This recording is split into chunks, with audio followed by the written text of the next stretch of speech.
ተቀባይ እግዚአብሔር ቃል አገልግሎት ቤተክርስቲያን ለመቄዶንያ ድግስና ለመስጠት የመጡ አሉ። እስኪ ሞቅ አርጋችሁ ወደዚህ ተሸኙልናላችሁ። ምን ይዘው መጣው ይሆን? ምናልባት ፓስተር ቴዲ ማላችን ይገኛሉና ለፓስተር ቴዲ ባካችሁ እስኪ አቀባበል እስኪ ባካችሁ እስከ ፓስተር እንዴት ነህ? ሰላም ነው? ሰላም ናችሁ? ሰላም ናችሁ? እንዴት ናችሁ? ናችሁ? አለን ሰላም ላምናላችሁ። እሺ ነው እዚህ ጋር ማይክ ተደረገ። ትንሽ አረፍ ይበሉ። እንደዛ ከሆነ ቁጭ በሉ ወንበር ይበሉና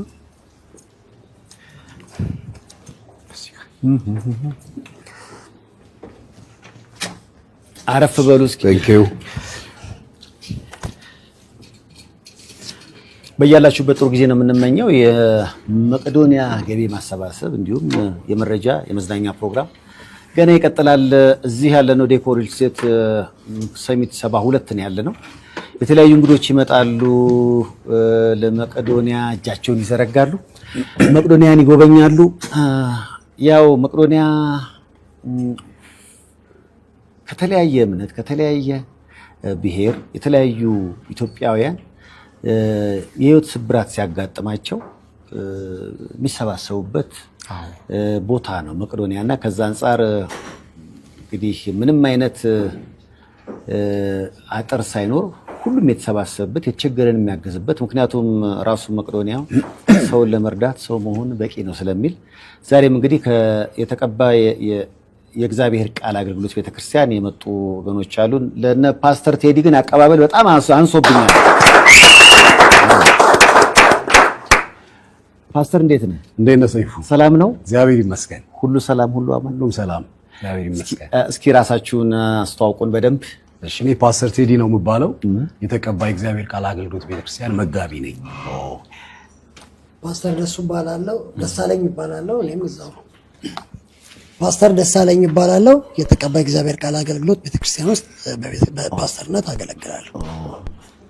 አስተዋይ አምሳሉ እባላለሁ። በተቀባይ እግዚአብሔር ቃል ቤተክርስቲያን ሙሉ ጊዜ አገልጋይ ነኝ። እኔ ዲና ጉርታ እባላለሁ። በተቀባይ እግዚአብሔር ቃል አገልግሎት ቤተክርስቲያን አስተዳደርና ፋይናንስ። እንኳን ደህና መጣችሁ። የተቀባይ የእግዚአብሔር ቃል አገልግሎት ቤተክርስቲያን የቱ ጋር ነው ያለው ፓስተር? ቦሌ ሜጋ ህንጻ ሲቲ ፕላዛ እና ሜጋ ህንጻ መሃል ላይ 50 ሜትር ገባ ብሎ። ብዙ ጊዜ ሆነው 25 ዓመት 25 ዓመት ጥር 11 25ኛ ዓመቱን አክብሯል። 25 ዓመት ወደ ኋላ እንግዲህ ሁላችሁም ከዛን ጊዜ ጀምሮ ነበራችሁ ወይስ በጊዜ ሂደት መሀል ላይ መቀላቀል ነገር ነው ያለው? እኔና ቢና ከረጅም ከ24 ዓመት ጀምሮ እኔ 25 እሱንም ተከትሎ ቢና 25ኛው ዓመት ከዛ በኋላ ደስዬ ከዛ በኋላ አስተዋይ በየጊዜው ጆይን አድርገናል። ግን ዋናው ሲነር ፓስተራችን አለ ፓስተር ሚኪ ይባላል። ፓስተር ሚኪ ይባላል። አሁን አሜሪካ ነው ያለው። ቤተክርስቲያኒቷን በዋነኛነት የሚመራው እሱ ነው። እሱ ነው አገልግሎቱን የጀመረው። ከ25 ዓመት በኋላ ነው እኔ በፊት ነው ጆይን ያደረግነው አብረን። እንግዲህ ላለፉት 25 ዓመታት አብረን እያገለገለን እንገኛለን። ዛሬ መቼም የሚያገናኘን መቄዶንያ ነውና መቄዶንያ አረጋውያንና የአእምሮ ህሙማንን የሚያግዝ የሚረዳ ተቋም ነው። አያችሁት፣ ጎበኛችሁት ወይስ በርቀት ስትሰሙ ስለ መቄዶንያ ያላችሁ ዕውቀት እስከምን ድረስ ነው? መቄዶንያን ዛሬ ማየት እድል አጋጠመን። ጎብኝተን መጣን። ወደዚህ ከመምጣታችን በፊት በርቀት እንሰማለን፣ ያሉትን እንቅስቃሴዎች እናውቃለን። ግን ፓስተር ደሱ ሄዶ የማየት እድል ገጥሞት ያውቃል። እህታችን ማስተዋይም የማየት እድል አላት። እኔና ቢናንን ምናልባት አይተን የምናውቀው ዛሬ ግን አየን እና ዛሬ አይተን ስንመጣ በጣም ተደንቀን መጣን። ተደንቀንም እግዚአብሔርንም አመስግነንም የብዙ ሰው አይነትንም አይተን ብዙ አይነት ችግረኛን፣ ወጣቶችን፣ ሽማግሌዎችን፣ የአእምሮ ታማሚዎችን፣ ሴቶችን አልጋ ላይ ያሉ፣ በዳይፐር ያሉ፣ በዊልቸር ያሉ እነዚህ ሁሉ ሰዎች በአንድ ጥላ ስር ተሰባስበው እግዚአብሔር ብቻ ሊያደርገው የሚችለውን ስራ እግዚአብሔር ብቻ ሊሰራው የሚችለውን ስራ የሚሰራበት ቦታ ሆኖ አየነውና ተረበሽንም እግዚአብሔርን ማመሰገንን። የተረበሽነው ይሄን ያህል የሚረዱ ሰዎች ሲረዱ በተወሰኑ ሰዎች ጫንቃ ላይ ብቻ ሆኖ መረዳት ሁላችንም መካፈል መሸከም ሲገባን በጣም ጥቂቶች ብቻ ተሸክሞት በዋነኛነት ወንድማችን ቢኒያም እና ባለቤቱ እና ከሱም ጋር ደግሞ አብረው የሚሰሩት ይህን ሁሉ ጊዜ ተሸክመውት ሲያመጡ እኛ የሩቅ ተመልካች ሆነን መሰንበታችን አሳዘነን። ሁለተኛው ደግሞ እግዚአብሔርን እንድናመሰግን ደግሞ እንዲህ አይነትም ልብ አለ። እንዲህ አይነት እግዚአብሔር ሲረዳ የሚሆን ሌሎችን የሚረዳ የሚሸከም የሚያግዝ እንዲህ አይነትም እግዚአብሔር የሚያግዘው ሰው አለ ብለን ደግሞ እግዚአብሔርን አመሰገንንና መቄዶንያ ብዙ ነገር ማለት ነው። በጣም ብዙ ነገር ማለት ነው። እንግዲህ ስንገባ የተሰማን ድብልቅልቅ ያለ አይነት ስሜት ነው። ምን ያህል እግዚአብሔር ካላገዘ በስተቀር እንዲህ አይነት ስራ እንደማይሰራ ደግሞም ሰው የቱ ጋር ምን እንደሚሆን ደግሞ አይታወቅም። ዛሬ ደህና የሆነ የሚመስለው ሰው ዛሬ ጥሩ የሆነ የሚመስለው ሰው ነገ ምን ላይ እንደሚደርስ አይታወቅም። ያው መጽሐፍ ቅዱስ ስናነብ በመጽሐፍ ቅዱስ ላይ መዝሙረ ዳዊት ላይ 71ኛው ምዕራፍ ላይ ወደ ቁጥር 9 ላይ ንጉሱ ዳዊት የጸለየው አንድ ጸሎት አለ በመዝሙር ውስጥና በስተርጅናዬ ጊዜ አትጣለኝ፣ ጉልበቴ ባለቀ ጊዜ አትተወኝ ይላል። በስተርጅናዬ ጊዜ አትጣለኝ እና ጉልበቴ ባለቀ ጊዜ አትተወኝ ይላልና ሰው የሚያረጅበት ጊዜ የሚጣልበት ጊዜ ይመጣል በተለያየ አይነት ምክንያትና ምን ብሎ ሲጸልይ ነበር? እባክህ አትተወኝ አትጣለኝ አለና እግዚአብሔር ደግሞ ሰዎችን የማይጥለውና የማይተወው በቀጥታ ራሱ አይደለም በሰዎች በኩል ነውና እዛ እድሜያቸው የገፉ ሰዎች በዚህ ሰው አማካኝነት ተነስተው እንክብካቤ ሲደረግላቸው አየንና እግዚአብሔርን አመሰገንን። ደግሞ እግዚአብሔርንም ከማመስገን ባሻገር ደግሞ ያው የኛው ስራ ነው የወንጌሉም ስራ ነው። እኛ የወንጌል አማኞች ስለሆንን ከእግዚአብሔር ጋር ያለን የዘላለምን ሕይወት እንደ ወንጌሉ ቃል በእምነት ላይ በተመሰረተ እምነት ይገኛል ብለን ምናምነን ግን ከዛ ባሻገር ደግሞ በምድር ላይ ደግሞ ስንኖር ብርሃን ሆነን ጨው ሆነን በሰማይ ያለው እግዚአብሔር እንዲመሰገን እንዲህ አይነት በጎ ስራ በጣም መስራትና ማድረግ እንዳለብን ያየንበት ደግሞም ራሳችንም አንዳንድ ቼክ ኤንድ ባላንስ አለና ሪሊ እኛ የእውነት ከዳንን በኋላ ወይንም ከእግዚአብሔር ጋር ያለን ግንኙነት በክርስቶስ ከተመሰረተልን በኋላ ምድር ላይ ተመርቆ በሚሰጠን ዘመን ምን እያደረግን ነው ያለነው? ኃላፊነታችንን እየተወጣን ነው ወይስ ራስ ወዳዶች ሆነን ጥግ ላይ ቁጭ ብለን በቃ ሰዎች የሚያደርጉትን መልካም ነገር ብቻ ተመልካች ሆነናል ወይ ብዬ በጣም እንደዛ አስቤ እንደወጣ አድርጎኛልና ይሄ ነው በጣም ነው ያስደነገጠኝ። በዚህ ልክ አልጠበቅኩኝም እና ይሄ ስራ የቤተ ክርስቲያን ስራ ነው፣ የኛ ስራ ነው፣ የቱ ጋር ነው ያለነው አልኩኝ። እኛ ተቋማችንን ያካሄድን ነው ያለነው፣ ግን የሰው ልጅ በምን አይነት ደረጃ በምን አይነት ሁኔታ እንዳለ አናውቅም፣ በእውነት አናውቅም። የሚወራውን ነገርና በአይናችን ያየነው ነገር በጣም በቃ አልቻልኩም እኔ ራሴን መቆጣጠር እና ወንድማችን በእውነት እግዚአብሔር ይባርከው ራሱን ሰውቶ እንደ ጌታ መስዋዕት አድርጎ ወደ 8000 ሰው ነው ያለው ያሉን እና ቀላል ነገር አይደለም። በዚህ ልክ ራስን መስጠት የቱ ጋር ነው ያለሁት እስክል ነው ራሴን ያስደነገጠኝ። እግዚአብሔር እንደረዳን እንደ ቤተ ክርስቲያን ሰው ከዚህ በኋላ ላለው ነገር ሁሉ በምንችለው አቅም በምንችለው ሁኔታ ወገኖቻችንን ለመጠበቅ ለማየት ለመርዳት ለራሳችን ሁላችንም ቃል ገብተን ነው የመጣ ነው እና እግዚአብሔር ደግሞ ይረዳናል። በጣም ትልቅ ከፓስተር ቴዲ ጋር ስንደዋወል የኛ ቤተክርስቲያን ሰው መቄዶንያ የራሱ ወገን ያለው ማቀው ሰው አለ ብለህ ነበር። ምናልባት ከዛ አንፃር እንደውም መቄዶንያ የኛም ቤተሰብ ነው የኛም የመቄዶንያ ተጠቃሚ ነን ብለህ ነበር። ስለሱ ነገር ማውራት እንችላለን? አዎ፣ ዛሬ ካገኘናቸው ሰዎች አንደኛው አንድ ፓስተር አግኝተን ነበር። ይህ ፓስተር የፕሮቴስታንት እምነት አገልጋይ ናቸውና ትንሽ ደቂቃ ወስደን አወራናቸው።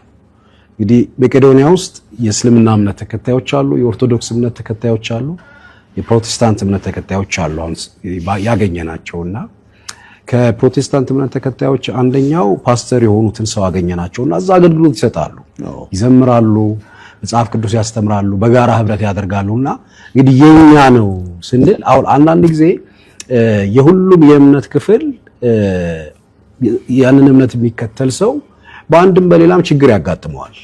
በፕሮቴስታንት ቤተክርስቲያን ውስጥ ያሉ እንዲህ አይነት ችግር የሚያጋጥማቸው ያገኘናቸው ሰዎች አሉ። ስለዚህ የኛ ነው ስንል የኛም አሁን እንግዲህ የኛ ነው እንዳላጠባው እንጂ የኛ ነው በሰፊውና በትልቁ የኢትዮጵያ ነው። ወደ እምነት ተቋማት ስንመጣ ግን የፕሮቴስታንት እምነት ተከታይ የሆኑ ጌታ ኢየሱስ ክርስቶስን የህይወታቸው አዳኝ ጌታ አድርገው የተቀበሉ ግን ባጋጠማቸው የተለያየ አይነት ችግር እዛ ያሉ ወገኖች አሉ። ስለዚህ ይህንን ስናደርግ ሰፊ ስናደርገው ከኢትዮጵያ አንጻር በጣም ሰፊ ስናደርገው ከሰውነት አንጻር በቃ ሰውን ለመርዳት ሰው መሆን በቂ ነው የሚለው ኢትዮጵያዊነት ያለው ሰውነት ውስጥ ነው። ከሰውነት ነው የሚጀምረው። ከዛ ወደ ኢትዮጵያዊነት ነው የሚመጣው። ወደ እምነት ስንመጣ ደግሞ የፕሮቴስታንት እምነት ተከታይ ስለሆነ እዛ ውስጥ አሉና የኛው ወገኖች ናቸው። ካስፈለገም እንዲጠበብ ስናረው ማጥበብ አልፈልግም፣ ፕሮቴስታንት አድርጌ ማጥበብ አልፈልግም፣ ሰፊ ነው ማድረግ የምፈልገው። ግን ያገኘናቸው ወገኖች ግን አሉ፣ የኛ የሆኑ ወገኖች እዛ ይሄንን ነገር እየተገለገሉ ያሉ እየተጠቀሙ ያሉ እዛ በመሆናቸው ደግሞ ሌሎች ሰዎችንም እየጠቀሙ አሉና ከዛ አንፃር በቃ የኛ ነው የሁላችንም ነው። ምናልባት ከተገናኘን አንፃር እንደው መስጠት መለገስ በእግዚአብሔሩ ዘንድ እንደሚያጸድቅ ጥሩ ማድረግ በሁሉም ሃይማኖት ያው የሚሰበክም ስለሆነ ከዛ አንፃር ተነስታችሁ ምክንያቱም እናንተ አይታችኋል፣ ዛሬ ልባችሁ ተነክቷል። መቄዶንያ ብዙ ነገር ይፈልጋል። አሁን ያያችሁት ህንጻ ሲያልቅ እስከ 8000 ወደ 20000 መቀበል አቅሙ ያድጋል። በሀገራችን ላይ ደግሞ ጠበብ ስናረገው መዲናችን አዲስ አበባ ላይ ብዙ መታገዝ ያለባቸው ሰዎች አሉ። የበለት አሁን ምናልባት ዛሬ እናንተ እዛ እየጎበኛችሁ በቀን 10 ሰው አዳዲስ ሰዎችን ይቀበላል መቄዶንያ። አዳዲስ አእምሮ ህሙማን፣ አዳዲስ አረጋውያን፣ ወገን ቤተሰብ የሌላቸው ጎዳና ላይ የተጣሉትን ሁሉ ይቀበላል እና ይሄ መቀበል አቅሙ እንዲያድግ ይህም የተጀመረው ልግስና የእግዚአብሔርን የሚያስደስት ስራ እንዲቀጥል እንደው እናንተ ካያችሁ ተነስታችሁ ምን ማለት ትፈልጋላችሁ? እኔ በዛሬ በውሎዬ እንኳን ራሴን አየሁበት። በቃ ከራሴ ፐርሰናል አደረኩትና በምን አይነት ሁኔታ ላይ ነው ያለሁት ራስን ማያ ነው። በቃ ይሄ የመተንፈሻ ቦታ ብቻም ሳይሆን ኦቨር በሆነ ነገር እንዳለሁም አሰብኩኝ። ኤክስትራ ነገር እንጠቀማለን፣ ግን አንድ ወገን አንድ ሰው ማንሳት በራሱ ቀላል ነገር አይደለም። ግን ብዙ ወገኖቻችንን መርዳት የምንችል አይደለንም እና ይሄ ሐሳብ ገባብኝ። በቃ ከዚህ በኋላ በአካባቢያችንም ቢሆን በቤተክርስቲያናችንም ቢሆን በምድራችንም ላይ ብዙ በቃ እርዳታ የሚያስፈልገው ትውልድ አለ እና ከወንጌል ጋራ ጎን ለጎን ሰዎችንም የመርዳት ነገር ነው ውስጥ የገባው። ሰዎችን መርዳት አለብን፣ እኛ ለሰዎች መቆም አለብን። በቃ ሰውን ለመርዳት ሰው መሆን በቂ ነው የሚለው መጽሐፍ ቅዱሳችንም ያዘናል እና ትልቅ ነገር ነው ውስጤ ሸክም ነው የገባውና ከወገኖቻችን ጋራ ተባብረን አሁንም እንዳደረግነው በቀጣይም ባለ ጊዜ እንረዳለን። አይ በጣም ደስ ይላል። እኛም ስለተገናኘን በጣም ደስ ብሎናል። መቄዶንያ በጣም የሚገርም ለብዙዎች የመገናኛ ምክንያት ሆኗል። አሁን እንዲህ አይነት መቄዶንያ ባይኖር የመገናኘት እድላችን በጣም የጠበበ ይሆን ነበር። ከተለያየ እምነት፣ ከተለያየ አመለካከት፣ ከተለያየ ብሔር ግን ቅድም ፓስተር ቴዲ እንዳለው ሰውን ለመርዳት ሰው መሆን በቂ ነው። በሰውነት ብቻ ተሰባስቦ እዛ ቦታ ላይ የምናያቸው ሰዎች መቄዶንያ ራሱ ትንሿ ኢትዮጵያን እንደመሆኑ ያላቸው ሰላም አሁን እንግዲህ አእምሮ ህሙማን አለበት እዛ ቦታ ላይ ግን ምንም አይነት ችግር፣ ጠብ፣ ጩኸት የለም። በቀን 3 ዳይፐር የሚደረግላቸው አለ ግን ምንም አይነት መጥፎ ሽታም አያጋጥምም። እግዚአብሔር አለ በቤቱ ወይም ደግሞ እዛ ቦታ ላይ የምለው አንድም በዚህ ነው። በቀን እስከ 2.5 ሚሊዮን ብር ለምግብ ውጪ ይወጣል። በቀን 8500 ሰው መመገብ አይደለም 8 ሰው ራሱ ቤት አሁን 10 ሰው ሲመጣ ራሱ እንዴት ማስተናገድ በጣም እንደሚገባና እሱን ላየ ሰው እንግዲህ ቦታው ትክክለኛ የጽድቅ ቦታ መሆኑ ግልጽ ነው። እንደውም ዲያቆን ሄኖክ ኃይሌ ያለው ነገር መቄዶንያ የማንሳለመው ቤተክርስቲያናችን ነው ብሏልና ከዛ አንፃር ሁሉም የሻለውን እያደረገ ነው። አሁንም እኛ የምንለው እነዚህ ሁለት ህንጻዎች በገንዘብ ምክንያት ቆሞ ነበር። አሁን እግዚአብሔር የተመሰገነ ይሁን ከአንድ ወር ከአንድ ሳምንት በላይ ሆነን ገቢ ማሰባሰቡ ወደ 773 ሚሊዮን ብር አካባቢ ደርሰናል። መጀመሪያ እንደው ላገዙን ሁሉ ምስጋና ያስፈልጋል። እሱ ብቻ ሳይሆን የቆመው ስራ ራሱ እየተንቀሳቀሰ ነው። ኤሌክትሪክ ቦምባው ሰዎች ያወጡት ገንዘብ ምን ላይ ይዋል እንደሆነ አሁን ቦታ ከመጥበቡ የተነሳ አይታችሁ እንደሆነ ያላለቀው ህንጻ ውስጥ ሁሉ ሰው አለ። አይታችኋል መቼም እና የክብር ዶክተር ቢኒያ እኔ አሁን አንጀቴን በጣም ልቤን የነካኝ አንድም እሱ ነው። እንግዲህ እነዚህን ሰዎች አምጥተን እዚህ ጋር አድርገናቸዋል። ከጎዳና አንስተን ጎዳና ላይ ነው ያደረግናቸዋል። ባላለቀ ሲሚንቶ ላይ ነው እየተኙ ያሉትና ይህንን ህንጻ ሰርተን ቢያንስ ቤት ውስጥ እንዲገቡ እግዚአብሔር ይስጣችሁ ብለው እንዲመርቁ እናርጋቸው። ከሌላ ፍላጎትና ሐሳብ የሁሉም ሐሳብ ደግሞ ይሄ ነውና እነዚህ ሰዎች ምርቃታቸው ይደርሳል። በነገራችን ላይ የቢኒ እምነት በጣም የሚገርም ነው። ከአረጋውያን ምንም ነገር የማናገኝ ይመስለናል። አሁን ብዙዎቻችን ምንም ስለሌላቸው አሁን እዛ ቦታ ላይ ያሉት ግን በጣም በሚገርም ሁኔታ በገንዘብ የማይተመን ምርቃት እነሱ ቀሪዎታችንን ሊያለመልም የሚችል ምርቃት ሊሰጡን ይችላሉና ደስ ብሏቸው እንዲኖሩ እድሜ ማምሻቸውን ደስ ብሏቸው እንዲያሳልፉ እናርጋቸው። እውቀትም አላቸው እንጂ ከብዙ የሥራ መስክ አይደለ ብዙ ኤክስፒሪየንስ ያለው ሰው ነው እዛ ያለው። ለምሳሌ አንድን ሰው አግኝተህ በሆነ የሥራ ፓይለት የነበሩ አንድን ግለሰብ ብታገኛቸው በዛ ሙያ ላይ የሆነ ትምህርት ይሰጡሃል፣ ያላቸውን ኤክስፒሪየንስ ያጋሩሃል። እዛ የምታገኛቸው እናት አባቶች በጣም ከብዙ የሥራ መስክ የመጡ ናቸውና እድለኝነትም ጭምር ነው። እነሱን ስትጎበኝ ከብዙ ሰው የምታገኘው ኤክስፒሪየንስ አለ፣ በጣም ብዙ ኤክስፒሪየንስ እንደው ከምርቃቱ ባሻገር የምታገኘውና ይሄ መታደልም ጭምር ነው። ልንሰጥ እንሄድና ከነሱ ተቀብለህ ነው የምትወጣው። ስለዚህ የነሱንም ኤክስፒሪየንስ ሼር አድርገህ ተቀብለህ ለህይወትህ አስቀርተህ ነው የምትወጣውና ይሄ መታደልም ጭምር ነው። ቃል ገባችሁ። አሁን እንደ እናንተ ቤተክርስቲያን በተከታይ ማለት ዛሬ የሆነ ነገር ስባል ነበር። ወደዛ ከማለፌ በፊት ይህ መነሻ እንጂ መድረሻ አይደለም። አሁን እንዳላችሁት በተለይ አረጋውያኖቹ የህይወታቸው መጨረሻ አካባቢ ነው አይደለ እድሜያቸው የሚሆነው። እዚህ ምድር ላይ በጣም ብዙ አረጋውያን አልፈዋል። ሲያልፉ ሁለት ነገር አድርገው አልፈዋል። አንዳንዶቹ ባርከው አልፈዋል፣ አንዳንዶቹ ረግመው አልፈዋል። ያው በጣም መንፈሳዊ አድርጌ ለሚመለከተው ሰው እንትን እንዳላረገው እንጂ የዚህ ምድር አንዳንድ ችግሩ የመርገም ውጤት ነው። አንዳንድ ሰዎች ተራግመው ሄደዋል። ካፋቸው መጥፎ ቃል አውጥተው ሄደዋል። ትውልድ አይብቀልብሽ ብለው ሄደዋል። ሰው አይውጣልሽ ብለው ሄደዋል። ሰዎች በህይወታቸው መጨረሻ አካባቢ የሚናገሩት ቃል በጣም ፓወርፉል። በመጽሐፍ ቅዱስም የህይወታቸው መጨረሻ አካባቢ ሲደርስ የተናገሩት ቃል በትውልዳቸው ላይ ይሰራላቸው ሰዎች አሉ። ከነዚህ ውስጥ አንደኛው የእምነት አባት የሆነው የአብርሃም የልጅ ልጅ ያዕቆብ ህይወቱ የመጨረሻ አካባቢ ልጆቹን ሁሉ ሰብስበው ወደፊት የሚያገኛቸውን ነገር እየነገራቸው ይባርካቸው ነበር። የተባረኩት ተባርከው ቀጥለዋል። እነዚህ አረጋውያን ረግመውን ከሚሄዱ ባርከውን ቢሄዱ እና ከሰው አንደበት የሚወጣ ባርኮት ትልቅ ስራ ነው የሚሰራው።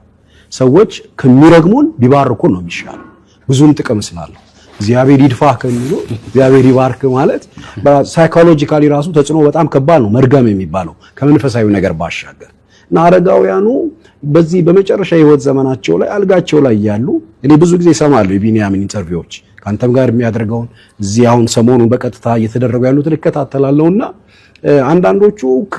አንዳንዶቹ ፍላጎቶቻቸው ተሟልቶላቸው ለምሳሌ መቁረብ የሚፈልጉት ቆርበው ህይወታቸው ሲያልፍ ሌላ ቦታ ቅበሩን ብለው ወደ ደብረ ሊባኖስ ሄደው መቃበል የሚፈልጉት ሲቀበሩ፣ ሌሎቹ ኢየሩሳሌም ሄደው ሲሳለሙ፣ መካ መሄድ የሚፈልጉት እዛ ሄደው ሀጂ ሲያረጉ፣ እነዚህ ሰዎች ምንድነው የሚሰማቸው? ተራግሞ እኮ አያልፉ፣ ባርከው ነው የሚያልፉት። በረከት ከግለሰብ ወደ ሀገር ይሻገራል። ቢንያም ተባረከ ማለት ሀገር ተባረከ ማለት ነው። ቢንያም ተረገመ ማለት ሀገር ተረገመ ማለት። ሰይፉ ሲባረክ ሰይፉ ዙሪያ ያላል ያ በረከት እየተሻገረ ወደ ቤተሰብ ይሻገራል፣ ወደ ልጆች ይሻገራል፣ ወደ ዘመዶቻችን ይሻገራል። እየሰፋ ሲል ወደ ሀገራችን እየተሻገረ ይላል። እነዚህ አረጋውያን በዚህ በመጨረሻ የህይወት ዘመናቸው ምድርን ረግመው፣ መሪዎችን ረግመው፣ ወጣቶችን ረግመው፣ ህፃናቶችን ረግመው መሄድ የለባቸውም። ተባርከው እንደሄዱ እግዚአብሔር ይስጥልን ብለው እንደሄዱ እኛ እንደ ተቀባይ እግዚአብሔር ቃል አገልግሎት ቤተክርስቲያን የተወሰነች ነገር ለማድረግ ሞክረናል። እንደ ጅማሬ አድርገነው ይዘነው የመጣነው ሸክምና በልባችን የተሰማን ኃላፊነት ግን ይሄ ነገር ዛሬ መቆም የለበትም። ቢያንስ በተወሰነ ጊዜ አንዴ አሁን ብዙ ከገንዘብ ባሻገር ማቴሪያሎች አሉ፣ የንጽህና መጠበቂያዎች አሉ፣ ዳይፐሮች አሉ። በአጋጣሚ ዛሬ ሰዎች የተገለገሉባቸው መቀመጫዎች፣ ሶፋዎች ሲገቡ አይተናልና እነዚህ ነገሮች አንዳንድ ቦታ የሚጣሉ ናቸው። ሰዎች ዕቃ ገዝተው ሲቀይሩ ይጥሉታል። ወይ በጣም ይሄ ያገለገሉ ዕቃዎች ለሚሸጡ ሰዎች በጣም ወይ በትንሽ ብር ይሸጣልና ትንሽ ብር ናት የምትሸጠው። ምናልባት እቺ ነገር እዛ ሄዳ ለአንድ አረጋዊ መቀመጫ ማድረግ ከተቻለ ትልቅ ነገር ነው የሚሆነው። ስለዚህ ከንብረትም ሊሆን ይችላል፣ የንጽህና መጠበቂያም ሊሆን ይችላል፣ አልባሳት ሊሆን ይችላል፣ ምግብ ሊሆን ይችላል፣ ኢቭን ገንዘብም ሊሆን ይችላል። ለነዚህ ሰዎች በተወሰነ ጊዜ አንዴ እየሰበሰብን የድርሻችንን ማድረግ አለብን ብለን በዛ ኮሚትመንት ለልባችን ይዘን መተናልና እንግዲህ ቀጣይ ነገር ከእግዚአብሔር ጋር ይኖራል ብዬ አስባለሁ።